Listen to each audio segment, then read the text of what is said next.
Hello again, everybody, and welcome to another episode of Fun and Games Podcast. I'm Geoff Moonen. And I am Matt, a.k.a. Stormageddon. And you're listening to episode 84. And this episode, we wanted to talk a little bit about playtesting, open betas, and sort of where we, the pedestrian gamers, get to be a part of the game development process through feedback and stress testing. Yeah, it's funny. I beta tested a ton of different games during their open beta testing phase, mostly just because of tenacity and annoyance to the developers' dismay, I think.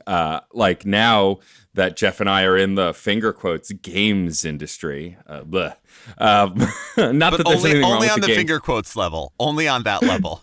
Yeah, like there's nothing wrong with level. the games industry. It's just that I think I may have a hair more credential than Geoff just because I'm way more annoying online, but I think that's about it.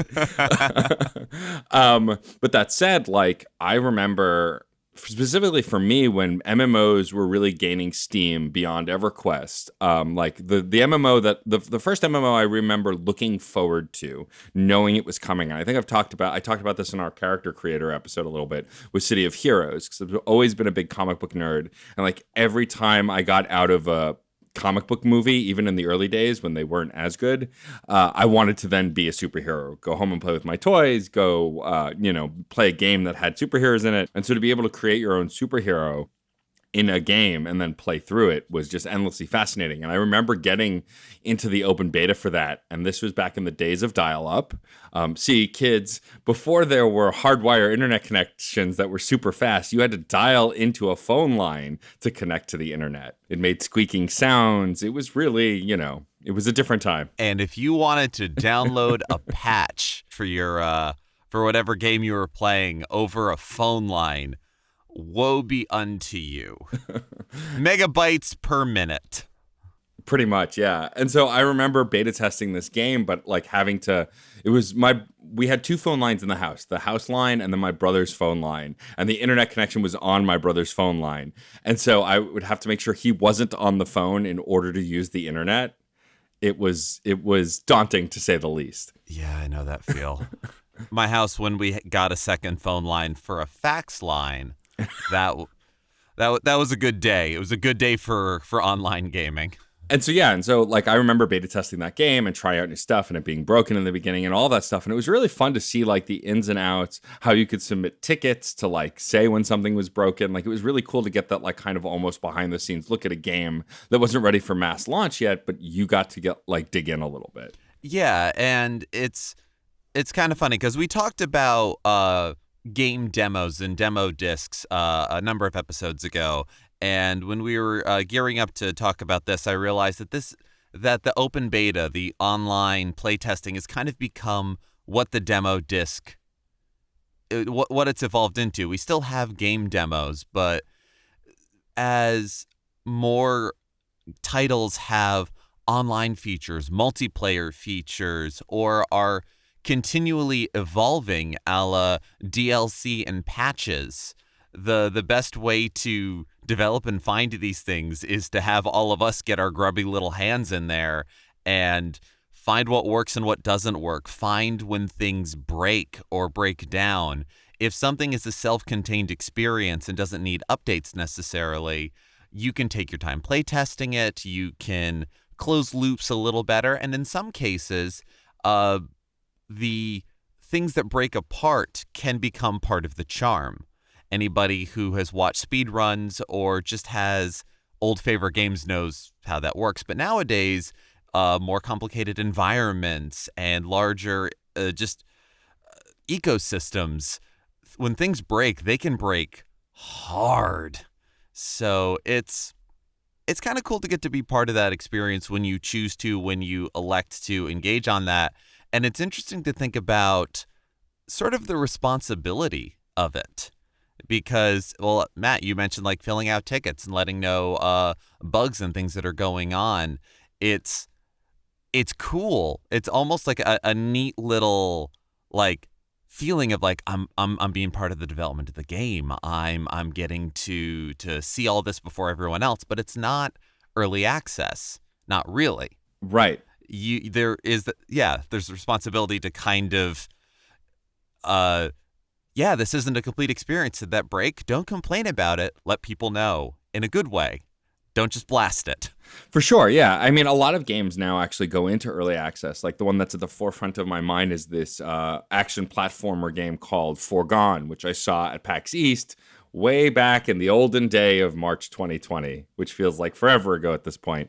But I was chatting with the developers and one of the publicists, and they released it into early access, which is currently on Steam, and it's a really fun game. But it's not the full game. I think it's only a handful of levels. You can't beat the game or see the ending, but you can play the game and try it out. And if you pay for the early access version, you'll of course get the full release once it's ready, which I think is later this year. And a lot of games are doing that because if they feel like they have a chunk of it done, why not let the players try it? This way they can see if they find things that the developers may have missed, because gamers are really good at putting games through their paces. But that said, talking to what you were talking about, like something I found, because over the years I've beta tested a ton of MMOs. And again, this was before I had any interest in having any behind the scenes look at the games industry. A lot of it was, I just want to get my hands on this thing sooner to see what it's about. It's just excitement. It's cool. Right. There are a lot of folks who treat beta tests, even open beta tests, as like the release of the game, and they can just play it early and like get pissed when things don't work. And you're misunderstanding the purpose of this. You know, I've beta tested World of Warcraft expansions. I beta tested EverQuest 2 when that came out. I beta tested City of Heroes and City of Villains, mostly MMOs because, a lot of console games, especially back in the day, didn't have a lot of online at all. It was only PC and MMO games that were mostly online, online in the way that everything is online now. But a lot of people would like get their hands on this games and just be like, oh, this game sucks. It's so broken. And I'm like, that's the point. We're testing it to make sure it doesn't stay broken. What will we do about this information now? Thank you. It's like you had one job. Yeah. To test the game. And you were so close. You were so close. You're next to the river and complaining of thirst. Come on. And you raise a good point in that, we see it a lot more on consoles now because consoles are expected to have online functionality. When you are part of the beta of the game, it's not like they send you a package. You got to download it. And I definitely associate open betas with MMOs most strongly because I beta tested when EverQuest made a Mac client. And there was a beta for a little while. I played on that, and that was great because it was an already established game and people knew where and how and what. People tried all kinds of crazy stuff, being like, wait, is this old thing still in there? Is this new thing now? So that was kind of a really fun process. But one I know anecdotally, and certainly one of the reasons why an open beta I very strongly associate with MMOs is the whole saga of Final Fantasy XIV. Oh, yes. Which nowadays is popular, thriving MMORPG. Like, it's doing great. And it takes so much willpower for me to not get lost in playing it. And the only way I do that is not starting. This is for the sake of my health, my sanity, my marriage, my everything, because I love Final Fantasy so much. But we know. This is not news. This is not news. If this is your first time listening to our podcast, this is not news. But no, for sure. But it's called Final Fantasy: A Realm Reborn because when it first came out, it tanked so beautifully, like with the elegance normally seen in successes. And they then just went, all right, we need to fix this. And they pretty much made it a free game for everyone that was a part of it. And it's like, we're going to make this better. And until we feel that this game is something worth bringing in new people, worth selling, we're not charging you. Think of it as an open beta. Think of it as whatever it may be. And I wasn't on the ground for it, so I'm sure I'm getting a few details wrong. But it essentially was like, well, this is no longer a retail game. We're not charging you a subscription fee until this is good. Until they literally destroyed their world and made a new one. And then the people who were part of the original setting, the original run of the game, they got all kinds of cool like story rewards and weird little perks within the new game. So that was a fun little reward, but like that is, I suppose, one of the instances of, I don't know, forced open beta, and why I very strongly associate it, and I'm sure a lot of people do, with MMOs, not just because of FF14, but because it's a complicated, many-cogged process. And when World of Warcraft came out, and that halcyon days of MMOs, I suppose, is before consoles really started getting into it. But now we've had stuff like, Switch games. When ARMS came out, they would do weekend betas. Like, you wouldn't get to play it all the time, but for the next 6 hours, come on and let's see how we do. It's interesting. Yeah, demos are running closer to exclusive like open beta weekends. Like when Mario Tennis Aces came out on Switch, like I think for 2 weeks or something, you could download the full game and play it as much as you wanted for those 2 weeks, and then you either bought it or it became locked again. I think also what's really interesting, talking about Final Fantasy and how it launched, it tested. It failed. It launched anyway, but then tried to like rebuild. It's why I spoke highly of Anthem in hopes that they were able to right the ship, because Anthem is a game that I also beta tested and loved in the beta. I had a blast flying around in my Iron Man suit and shooting bad guys and hanging out with friends. But once the game actually came out, I didn't buy it on launch. I don't think I was around at the time, so I wouldn't have been able to play it a lot. So my friends did, and within 2 weeks, they were burned out on it because it just didn't have the level of detail and content and story that a lot of other BioWare games do. And so people just lost interest. And now, after all this time, they were still trying to kind of find their footing and relaunch and release more stuff, and they just haven't been able to gain their footing. And I think it's because in the beta test, they didn't give us enough access to the story stuff. So like the mechanics and stuff were great. And very few people had complaints about that. But because they locked the story behind barriers in the beta, you couldn't really test how people would resonate with that. And so it ended up failing. On the other hand, games that are focused on multiplayer, like the most recent beta that I'm aware of that's taken beta testing to the extreme in a different way was Valorant. Valorant was the sequel game from League of Legends creators Riot, and it's a first-person squad-based shooter, and it's gotten rave reviews, but they beta tested it by making it only available to people on Twitch. And the only way you could get a beta key is by watching X amount of random hours of it on Twitch. And if you were registered, eventually they'd email you saying, hey, you're in the beta. You can join and you can play. And that's how they spread it via word of mouth. And it got people watching the game even if they weren't able to play it. Now I believe the game has been released, and so anyone can download it. But it was a really interesting way of kind of expanding a beta test after the alpha to be like, we're going to limit the numbers, but this is how we're going to limit it. Anyone is eligible. All you have to do is put in the time and watch the game and take in the information. Wow, that is actually kind of a really cool way to go about it. I didn't know that's what they were doing. And I mean, that certainly requires you to be already a little invested in the title. It's not just I like the company, send me early access, maybe I play it, maybe I don't. It becomes part of the Steam library, the digital deluge. If you've had to watch a certain number of hours of the game, you've started forming opinions. And yeah, I mean that's the surest sign of interfacing with the game, of interacting with the game. You have opinions about it.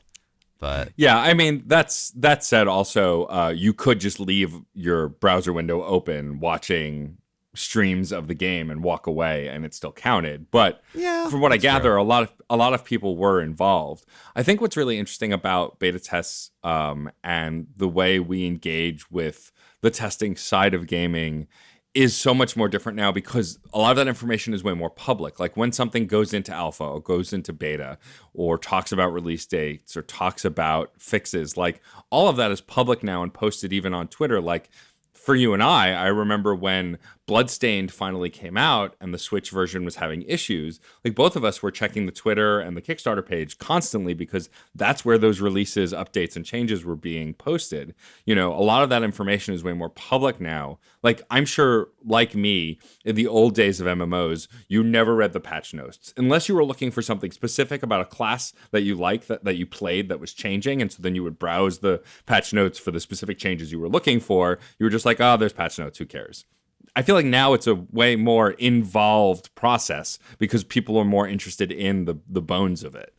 Yeah, the curtain gets lifted more and more every year, I feel. And maybe that's just me getting older and being more interested in the game development process, but I feel the barrier to entry as far as what goes into making the sausage, it becomes more accessible, and I think that's a good thing. It lets us lift a little mystique on the process, and it lets us understand a little more of the work that goes into it. I mean, it can be a good thing.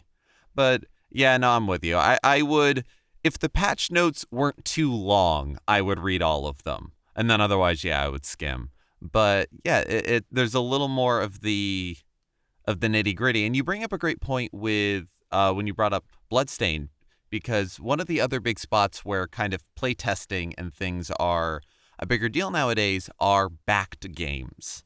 Yeah. Whether through Kickstarter, Indiegogo, or whatever other platform, you aren't just somebody invested in the game emotionally. You are literally an investor in the game. Yeah. And so there's a sense of, I don't know, pleasing shareholders or it working out in that way. And I've only backed a few video games, so I'm not sure if this is a universal experience, but that definitely feels a bit more like, here's a demo to let you know how we're doing, not here's where we are, let us know if anything's broken.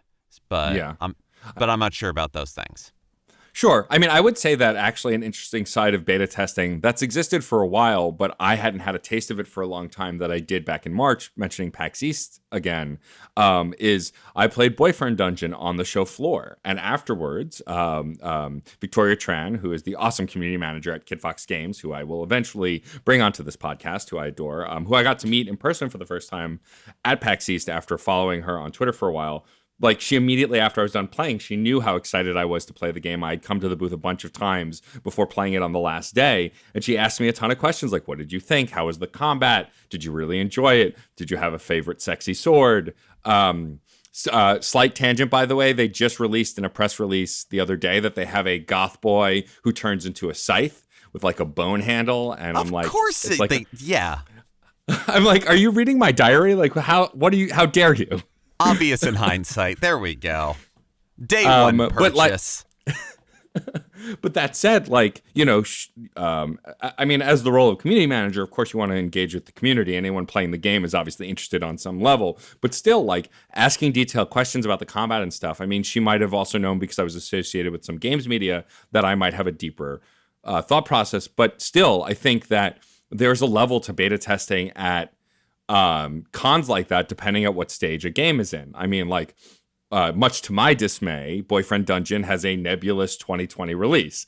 So that could mean they could be at any stage of the development process. It's hard to tell. But that said, because of that, if they're still adding things, changing things, having an experience on a show floor like that with so many people, you can make some changes, and it's an interesting way to beta test a game that otherwise, like, besides sending private press links and stuff, that you could. And I feel like there were a ton of indie games that were in the early stages that I got my hands on that I was like, I need to play this game. Like, I don't think I've talked about it quite enough, but Star Renegades, which is a what if Octopath Traveler plus sci-fi Space Marine and tactical grid-based combat, is one of the games I'm most looking forward to. And it seemed like it had been on the show floor in previous years, but this was the most polished it had been. But like, I got into a deep conversation with the lead developer because I was like, well, this thing didn't really work, and this felt kind of twitchy. And like, he wanted to hear my feedback. He wanted to see if they can make those changes and make those adjustments. And I think that's really cool,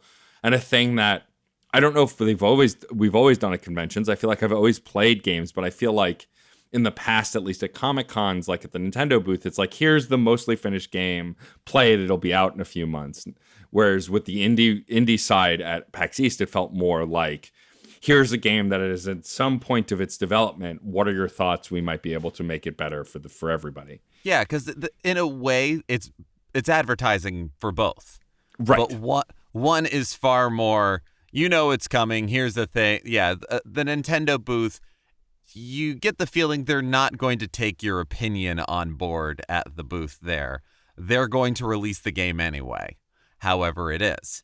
Where, yeah, at smaller booths and indie games, it's a little more, they need you to know about the game. They need that word of mouth to happen. I don't think I'd have heard about Star Renegade except from you, and now all of you. And and thus, I mean, the whole reason why we decided to talk about beta testing and playtesting this episode is I just recently, as of when we recorded this, played through the first playtest of Pixel Puzzle Makeout League, the game that also has a nebulous 2020 release that we had James Johnson, one of the developers, here on the show a little while ago. And I'm very excited about the title, and that's one where I wouldn't have known about it except walking around on the show floor. I don't remember if it was PAX or MagFest or which con we first did. We did that during that episode, but but getting to play that there, and yeah, you see if any of you have played an indie title in development at a convention, you can if you just take a moment, you see how much information you're giving them. Even just gauging by your reactions. You don't even have to necessarily articulate, ooh, I like this, I don't like this. The way this works is a little whatever. That's great. That's perfect. That's, let us not undersell that. But just getting having filled out the survey after doing the playtest yesterday, I realized that my words, I'd like them to be informed, and I try to convey how I feel through sentence structure, online texting protocol for things. But I can't imagine that either my excitement with things, my frustration with things, comes through in quite the same way as if they were watching me play, or if we had a face-to-face conversation immediately afterwards. But it still felt good, and I definitely felt that responsibility of I played it several times, and anytime I ran into a technical hiccup, I tried to duplicate it. And even if I couldn't, I reported it. And it's an interesting give and take of, it is advertising to be able to play it, to have it on the floor, to have people get to do it, because also part of the playtesting process was it wasn't part of the process. I put Pixel Puzzle Makeout League on my Steam wish list because even though I really want to play it on the Switch, putting it on there is getting numbers out there, trying to get it listed, it's a weird. I keep falling back on the idea of social responsibility as a beta tester, but that's not quite what it is. But it's this sort of thing of, if you are choosing to engage with a title more deeply during its development process, that's not just a one-way street. That doesn't just mean you get to play the game a little sooner. It's interesting when you break it down. For sure. I think also the engagement with games on a beta testing level is just so different now, because we all, for the most part, exist in a social space. We have social media. We do a ton of tweeting, Facebook posting, whatever, in regards to the games that we're really interested in. And hashtags are so prevalent for finding a quick way to find everyone's posts about a certain game. I feel like beta testing is a whole new animal because, as long as there's not an NDA that won't let you talk about it, and usually by the time you hit open beta, it's, a lot of that public conversation is encouraged. It is a two-way street, and there's this kind of obligation to promote a thing that you're really into. And also, speaking with your dollars, right? The idea that if you really want something, like I remember when Dragon's Dogma was finally coming to the Switch, which was a game I'd never played on PC, but I know a lot of folks liked, but I'd heard some good things about. And like, if the hashtagonist, Wout, is listening, who is doing a side quest in the nearest future about it, because if you've ever met Wout, so he's the hashtagonist on Twitter, he works for a PR company. Dragon's Dogma is his favorite game. If you barely utter the words, he will go into a 20-minute rant about why it's the best game ever made. I just heard a knock on my door. It's got to be him. Right, exactly. And so, who I love, by the way, he is a delightful human. He's a human tree, though, because he's ginormous, but he's a delightful human. But, like, when that was being released, I remember the lead developer, who I think also works on Devil May Cry, or at least the team did, was like, we're re-releasing a bunch of the Devil May Cry games on Switch, but, like, in order to get Devil May Cry 5 on Switch, we really need a lot of successes. And buying Dragon's Dogma shows that you really want Capcom games on the Switch. And like, I was going to buy it anyway because I really wanted to play it and try it, and I ended up loving it. But knowing that the developers are that candid about buy this game so we can port this other game, it makes a lot of sense. And I feel like beta testing is the same kind of social responsibility. Invest in this thing, even if it's just time and, you know, patience, that will then get this other thing that you may want to, or get this thing to more people. And I think that kind of clout is really important within gaming now, because you can kind of pre-gauge, both with fundraisers and beta testing, the interest. Now, of course, I mentioned earlier, Anthem, that didn't work out. There was a ton of interest in the beta and in the pre-release, and then when it got released, it tanked. But I think it's two parts. It's not just the beta testing and that it functions correctly, but it's post-launch support too. If you're not doing regular releases, if you're not releasing regular content, if you're not doing regular updates, people are going to lose interest fast.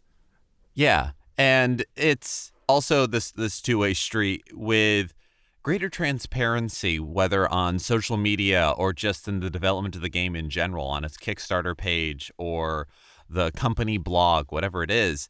There is still, you know, whether going by percentages or whatever else, there's going to be people who don't get it. There's going to be people where it's, you know, whatever the first negative piece of whatever they hear about it, that becomes their calcified opinion. I think I did not follow Anthem's development that closely. I freely admit that. And I think one of the other things that hurt it is when it came out, there was that immediate, oh, this sucks. And it's, even though we have been in a post-release date development video game world, post, I suppose, for years now. But still, like the first impression, it becomes people who've never interacted with the game before. That is their, they walk through the door. Here's your opinion about the game. Oh, it sucks. Cool. And you walk out. And so, you could clean the game up within 2 weeks, but that's a long 2 weeks for everybody, in quotes, to know how bad your game is. It's rough. And that is, I suppose, the dark underbelly of the pseudo-social responsibility of being part of this transparency of development. Because, it can bite us all in the ass. For sure. I think for me, I always try, and this comes to music and movies and TV and not just video games. I try not to say anything sucks, because I feel like that's not, it doesn't tell you anything other than you had a visceral reaction to this thing. I just try and articulate why I don't like something, like I bounced off the combat, or the story dragged, or I didn't like, the mechanics, or whatever it is. I try and articulate why I didn't like something, so if someone doesn't mind that issue, they may still look into this thing. At the end of the day, Geoff and I have said this endlessly. We're not gatekeepers of gaming. We don't want to put down things, unless it rightfully deserves it, things filled with hate speech or, transphobia, homophobia, racism, blah, blah, blah, all that stuff that things that actively hurt people. Right. If you're not actively hurting people. It's like, if you're not actively hurting people, then it's just my foul opinion of a game shouldn't stop others from playing it. Look, I played Sonic Forces, a notoriously not great 3D Sonic game. I still enjoyed it. It wasn't good. It was okay, but I still enjoyed it. And so I try and always frame things that way, that here's a thing that I liked. If you don't like it, I get it.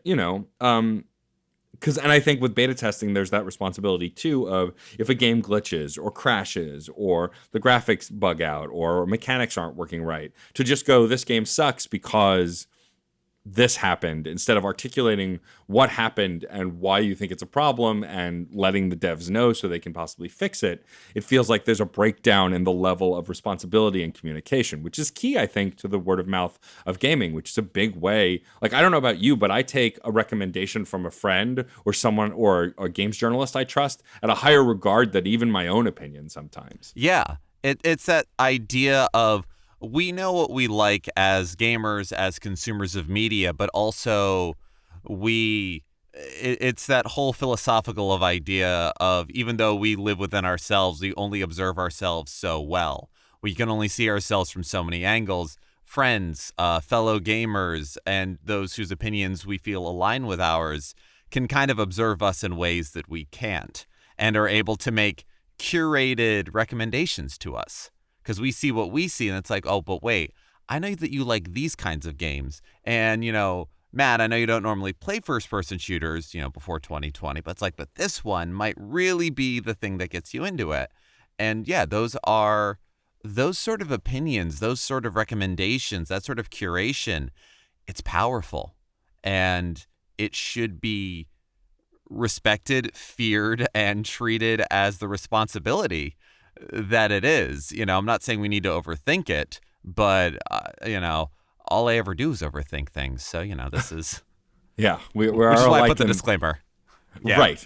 We're definitely alike in that way. I think also it's a slight tangent, but like I watched some Call Me Johnny's video on Shantae and the Seven Sirens. And besides you, Johnny is one of the biggest Shantae fans I know. Like I've watched all of his videos on the franchise, and he really didn't love the new game. He didn't hate it, but like he had a lot of valid complaints. And while he didn't spoil the story, because I mean it's a platformer, the story is what it is. Like the way the powers were changed and the way there's a lot of backtracking and it's not very fluid.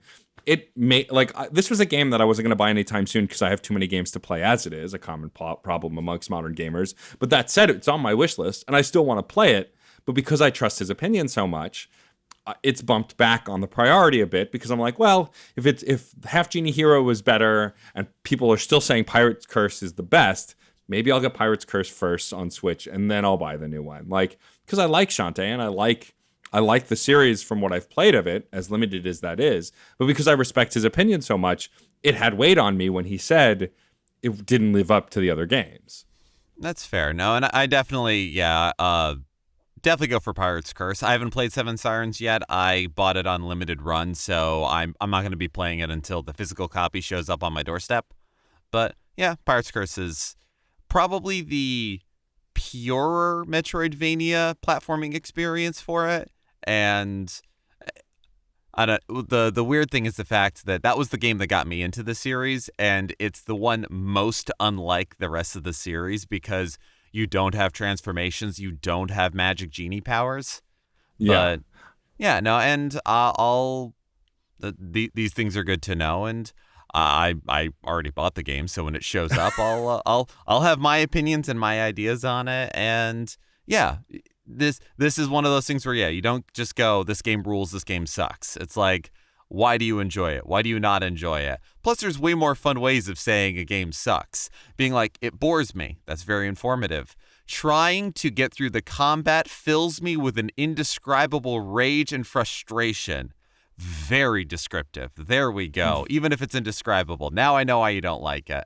My favorite reviewers and my favorite, testers who I follow are all folks who know how to get to the core of why a game works or doesn't. And I think going back to, alpha releases and beta tests, I think what's really interesting about games like Hades, which came out from the developer Supergiant, which was in like a pre-release alpha or like beta version of the game for many years. I think it's a full release now. Like, you can get a ton of feedback, and I've watched that game grow. And I still haven't played it yet, it was cool to watch the community embrace this game and talk about why it does and doesn't work. And I think a lot of single player experiences now have like a pre-release version or an alpha version that gets released because sometimes that data of people paying half price for an unfinished game with some polish is more valuable than doing all of it in-house and releasing the game and people liking it or not liking it. I think, especially if you're like someone like Supergiant, who at that point had released many games, getting the instant feedback from your fan base is more valuable than even maybe the in-house opinions, because they know what they like. Yeah, and they also know who their audience is. If it's your first release as a studio, or if it's the first in a new franchise, maybe you have a following, maybe you have an audience. But if you're a studio that already has a bunch of people that are like, I'm excited for whatever your next title is, it can be folly to try to pander to your fan base. But when you've already got a bunch of people that are just like, we are invested in your success, all right, yeah, let's get your opinion on things. But, and it's interesting because as we have been for the last nearly a decade, probably, no, more than a decade, crowdsourced games, or as the curtain gets lifted or becomes more transparent, whatever it is, there is a crowd worked aspect to a lot of not just games development, but media development in general. But we're talking about games. And it's a weird kind of, when is it a responsibility? When is it an obligation? When is it a burden? When is it being taken advantage of?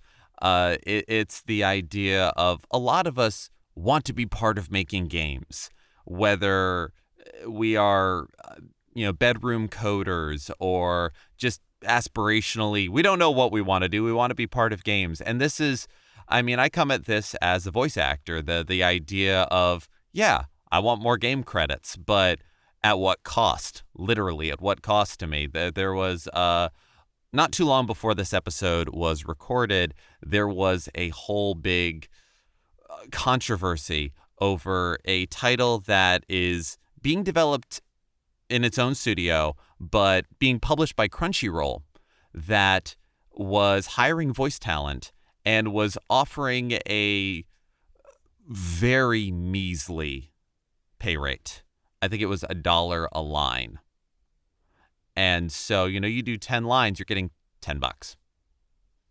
And maybe that's all you do for that character. And that's a certain amount of, golly, I sure would like to have a game credit or be part of the game's high, but at it's technically paid work, but that's also, speaking as an actor, that is a daily struggle, valuing your work, but that is always something, that sort of incident, because it's not the first something like that's happened, and it's not the last, is something I also keep in the back of my mind as more games early access, as more games open play test. There is, and I spoke before, and I believe in it, the positive aspects of the pseudo social responsibility of being part of the development. But it's, I don't know. I suppose that is my own personal counterpoint to my point of, it's, when is it offloading in-house talent development, cutting costs in a possibly detrimental way by outsourcing it to us? I don't know. Yeah. I'm not sure. I don't have a conclusion here, but I wanted to bring it up. For sure. No, and I think it is important to bring that up. I think that we're breaking new ground constantly when it comes to the games industry, because it's still one of the youngest industries Agreed. of entertainment. And, I feel like there's still no perfectly right way to do it. There are definitely wrong ways to do it, for sure. But, I do feel like, as we continue to learn and grow and weed out the problems within the industry, as we are finding in every industry, I think that, because communication is key. Look, as of when we recorded, the PlayStation 5 reveal happened. They had their big conference that was in lieu of E3. And we're not going to go into details about that, but there was a whole kerfuffle about the communication over Spider-Man Miles Morales. Like, was it an expansion? Was it a full standalone game? Was it something in between? And it wasn't even confusion from just the developer and the fans. It was Sony said one thing, Insomniac said another thing. And it's seeming like the final answer is that it is a standalone, briefer game in the same way Lost Legacy from the Uncharted series was. But again, there's still the concreteness of it is kind of lost at this point because there was so much back and forth. And I think when it comes to testing and open sourcing your game or giving tools to other people, you can lose track of the narrative. And so clear and constant communication is super key. The reason that there was so much outrage is because the trailer led us to believe it was a standalone game, even though it was a brief teaser. The communication also led us to believe that. And then Sony was like, no, it's not. It's just an expansion on the PS5 version of Spider-Man. That's a big deal because this is especially during the current times, like you have a black character that a lot of folks love, that they're waiting to have this character be the lead in a game because he hasn't really been yet. And they developed him in the first game. Right. And then you say, oh, but he's not getting his own game. That slaps a ton of folks in the face. But now you're saying he is getting a game. And so then people get their hopes up. And it's just, there was never a good time to make this mistake. Now is definitely the worst time to have made that mistake. And it boils down to a lack of communication and also underestimating the response, which I don't know how they did because, again, you said they in the first Spider-Man game, I guess sort of spoilers, but Miles is in it and he is developed as a character in it. You interact with him quite a lot as Peter. So it's just, and then and it leads back into, I think poor communication can kill games too. I mean, I think part of why Anthem beta and all didn't succeed is because of communication. We didn't really know what Anthem was, even close to release. And it's because the developers didn't really communicate. And even in the beta, like there were no clear instructions on how to submit tickets, on how to report problems. And if you're doing a beta just to stress test servers, that's different. Then of course the communication doesn't really matter. That's true. But every online game should have a ticketing system. Every game in general should have a tech support source that you can respond to saying, hey, I'm having this issue. Why is it happening? Oh, yeah. One of my favorite things in the early days of MMOs for me playing EverQuest was logging on to the test server where they after the game came out, they would roll stuff out there first.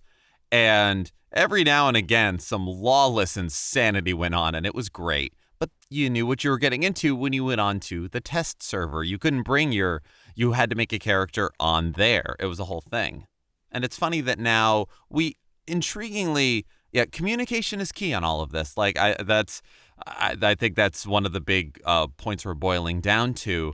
And it's funny that nowadays there is the barrier on that is much not going to say higher or lower. It's different. It has become very clear to me in recent times just how crucial Discord is in game development now. I am part of the development of some games right now that I can't talk about, but I can say that I'm doing that. And I'm on the Discord in terms of putting that together.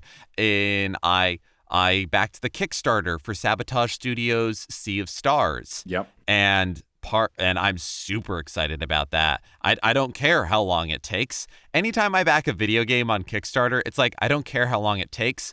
I want it. I want it to be good. And these are going to be some fun updates. And getting monthly emails about Bloodstained was cool. It was great. It would be every now and again, right around when I'd forget that, oh yeah, that game that I'm super excited about. Email. Oh, what are you doing? Yeah. But part of backing Sea of Stars was immediately now you invite to Sabotage Studios Discord. I don't know when, if, whatever, I'll get to stress test any of this, play test any of this. I don't know. Yeah. Maybe they'll just be demos as enticement, advertising, incentive, perk for being a backer. But it's another way that we are, as gamers, as consumers, tuned in part of the process. And it's much easier to do that because, Discord is but one of many, but of a messaging social platform to be well, how do I get my news? Well, there, like Twitter, like anything else. It's a little less go to the website, go to the company blog. We are the notion of a bad ticketing system or poor lines of communication. That sort of excuse, that sort of reasoning rings more and more hollow every Well, day. yeah, because it's so easy to reach out to people. The barriers of communicating with other individuals that you otherwise would have no communication with just don't exist like they used to. Like a super superfluous example is I've been trying to dive deeper into emotional music listening because I've been in a strange mental state, and that's neither here nor there. But the voice actress who plays Garnet in Steven Universe, Estelle, I've been listening to one of the songs from the Steven Universe movie a lot. And I tweeted about it, and she liked the tweet. And that's so awesome for me. I was so excited, mostly because this is a person I would have no contact with otherwise. And it's so superfluous, and would seem so unimportant to somebody. But because I've been jamming on that song, and I was able to share that I love it, and she was able to see it and react to it, is pretty neat. And on the level of game development, being able to say that I really enjoy a game, like once I finished King of Cards and I tweeted about how I finished it and how much I loved King of Cards, the developers, whoever runs the Yacht Club Twitter responded saying, "Thank you for playing the game. I'm glad you enjoyed it." And that kind of interaction is important just on a fan level. So when we're talking about development and beta testing and alpha releases, it's even more important, and it's even easier to engage in a meaningful way if you want to. You don't have to. You could be a developer who doesn't talk to its fans, and that's fine too. You don't have, I guess, a responsibility to directly interact, but it seems foolish not to, because especially when people are testing, pre-playing, being vulnerable with your game in an early state like you are, I think having that open line of communication is really important. Like, I'm sure James is ecstatic that you played Pixel Puzzle Makeout League, but I think he also wants your thoughts on what worked or what didn't, or if it broke, why did it break? Like, I think that's as much a big part of it as anything else. And I agree. And you're right. There's no obligation for a game studio, regardless of size, of a list of previous works, whatever. They're under no obligation to be completely opaque or completely transparent or anywhere in between. But it's interesting to see the highs and lows that can come of good communication in the development process and what that does for a single game, or a studio's future prospects. Yeah, I think that as games continue to change and transform, how we engage with the pre-release versions of games will change. We did a whole episode on demo disc, which was like the original way, but I don't think demo discs really had any intention of shifting development, because back then when a game shipped. It was done. That was it. It didn't matter, Right. Unless it was horribly broken, in which case maybe they would send a replacement or change something. Whereas now, because development on some games technically never ends, especially with ongoing games like Overwatch and World of Warcraft and, Valorant now and anything else. I think that kind of communication and the way we interact with those games is going to continue to change. And now, like with the PS5 announcing a digital-only console, I believe Xbox is doing the same. We're going to see more of that kind of access. I mean, back in the day, console games never had beta tests, whereas now tons of them do. Like, I remember I believe it was one of the Halo games let you beta test the multiplayer way before it came out. It might have been Reach. It's hard to remember at this point, but that was a thing that in the early days they just couldn't do. They didn't have a way to do it. Whereas now, because they can release and then lock the access to anything that's online, you can get these kind of tests in a way for consoles that you couldn't before, because there was no internet connection. Right. And I mean, sitting from our armchairs, it's always easy to feel a sense of ownership over a game. We are all ever constantly at risk from being comic book guy from The Simpsons. Yes, constantly, even before, open betas, even before any of that. It's just, this has made that line of fandom versus, they owe me entertainment, or I've done that, whatever that exchange is, whatever that emotional commerce is, the line's gotten muddier and blurrier. And there's a lot of ways that's good. And it's just, I think, as ever, we need to recognize what that means and understand that the gamers are people, the developers are people. And communication is key. Yeah, for sure. But as always, we want to know what y'all think. Have you beta tested any games? What was your favorite game to beta test? For me, it was clear. If you haven't guessed by now, it was definitely City of Heroes. I had the most fun experience and memories of those beta tests as they stick out to me. But if you have favorites of your own, please let us know. Or if you've never beta tested, is there a reason? Or did you just not know that was a thing? I mean, all of that is valid. We appreciate everyone who listens, subscribes, writes reviews. At this point, there's been many, many weeks of the new project that Geoff and I started called Side Quests, which we've had tons of incredible games journalists, podcasters, burlesque performers, anyone who wanted to talk about games, come on and talk about games. If you yourself as a listener would like to participate in Side Quests, we are all for it as long as you can provide us clear and listenable audio. If you'd like to reach out to me on Twitter would be the best way. You can DM me, DJ_Stormageddon, or you can email us at funandgamespodcast@gmail.com. We'd love to feature you as well. I think eventually I want this series to be for the entire community to share their thoughts. We started with journalists and professionals, finger quotes, in the space because I knew I'd get the better quality audio that way. But honestly, I want it to be something that we can all engage in and talk about. So for sure, thank you for your support. Everyone's been really vocal and really supportive about it, and continue to submit your thoughts and ideas and to get at me about that. Yeah, and I mean, I mentioned Discord before. Please let us know your thoughts on this episode, on future episodes, on games in general through Twitter, through the Fun and Games Twitter. Come on the Certain POV Discord, where you can check out our show as well as all of our other fantastic Certain POV shows.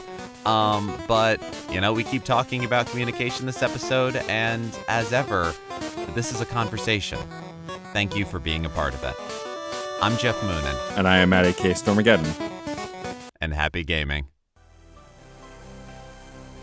Hey Nerferders, my name is Case Aiken, and for over 2 years I've hosted my show, Another Pass, where I sit down with interesting guests to talk about movies that we find fascinating but flawed. Good movies, bad movies, doesn't matter.